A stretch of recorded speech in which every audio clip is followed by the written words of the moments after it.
آباد ڈسٹرکٹ جو ہمارا ہے یہ تحریک میں کلیدی کردار ادا کرے گا. اور جب تحریکیں بنا کرتی ہیں وہ بڑی قلیل لوگ ہوا کرتے ہیں اس میں. خود نبی علیہ السلام نے جب دین اسلام کی دعوت کو شروع کیا تو آپ کی دعوت کو تسلیم کرنے والے ایک صرف ابوبکر صدیق تھے. آپ کے جو قریبی رفیق تھے, آپ کے ساتھ لوگ تو نہیں تھے جو اپنے خاندان قبیلے کنبے کے لوگ تھے مکے والے, انہوں نے تو آپ کو مکہ سے نکلنے پہ مجبور کر دیا. لیکن بڑی قلیل تعداد کے اندر جب آپ نکلے, آپ نے اپنی دعوت کی بنیاد رکھی تو رہتی دنیا تک لوگ اس چیز کی گواہی دیتے ہیں کہ مصر جو ہے وہ بنیادی طور پہ عرب نہیں تھا, وہ غیر عرب تھے.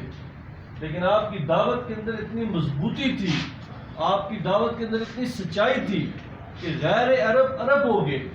اور دنیا کی پہلی تاریخ میں پہلی دفعہ ایسا ہوا کہ لوگوں نے اپنے کھانے پینے کے انداز تبدیل کر دیے, لوگوں نے اپنی گفتگو کے انداز تبدیل کر دیے, لوگوں نے اپنے پہننے کے انداز تبدیل کر دیے. اس سے پہلے جتنے انقلاب دنیا میں آئے ہیں اس کے اندر اتنی بڑی تبدیلی رونما نہیں ہوئی.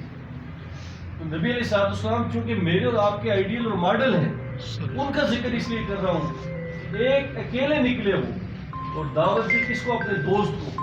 جب اس نے کہا جی ٹھیک ہے میں آپ کی دعوت کو تسلیم کرتا ہوں تو وہ قافلہ نکل پڑا. ہمارے یہاں پہ بزرگ اکابرین نے اشارہ بھی کیا کہ لوگ بڑی تعداد ہونی چاہیے. اس میں کوئی شک نہیں کہ ہماری اس محنت کے اندر کوتاہی ضرور ہے, لیکن ہمارے عزائم بلند ہیں انشاءاللہ تعالی. ہم ہمت کے ساتھ آگے نکلیں گے, آپ احباب کی رہنمائی میں نکلیں گے تو انشاءاللہ تعالی ہم اس ایبٹ آباد کو